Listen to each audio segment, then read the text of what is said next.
Some residents have called for legislative change to deter crime, but that would likely have to wait until January unless the state legislature calls a special session. However, Senate President Bill Ferguson says a special session may be on the table to address redistricting, given the ongoing nationwide battle for congressional control. I think it's too early to tell. We're evaluating all the options. I've said it over and over. It should be the absolute last possible option that we consider. It's not as easy as just going in and passing a bill. There's some real legal concerns, and there are real questions about democracy. I'm hopeful that this trend that we've seen just in Texas and California can be stemmed, but we'll see. We're talking through it and looking through the options to keep it as a possibility in the case that we have to deploy it.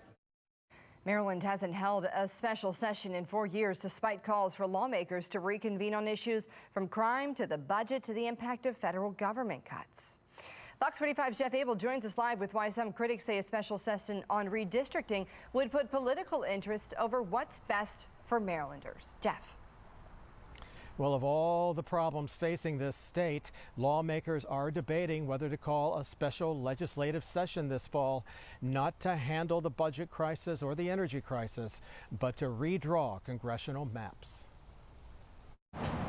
At the State House this week, Senate President Bill Ferguson hinted about the prospect of calling a special legislative session. It should be the absolute last possible option that we consider. Lawmakers face the prospect of returning to Annapolis to approve the redrawing of Maryland's congressional districts.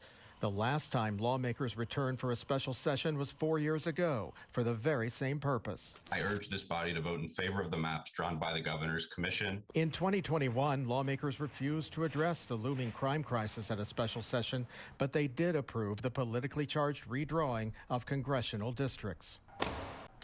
It tells me that they care only about politics and not people. This doesn't benefit the citizens of Maryland. To have more gerrymandered districts. The voters have nothing to gain. This is being done for political reasons. It started with the state of Texas a few months ago when they decided to redraw their districts to make it more advantageous for Republicans at President Trump's urging. I think everybody's seeing what's happening in Texas that started this battle and saying it's horrifying. Lawmakers must approve any redistricting before next year's election cycle is underway, and a special legislative session may be the only hope for on-time approval.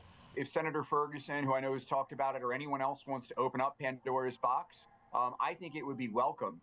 I think what they are not recognizing is that by trying to make Congressional District 1 more Democratic leaning, they are going to make many other districts in Maryland much more competitive. If lawmakers are called back to Annapolis, political analyst John Deedy predicts it could be one of the speediest sessions on record.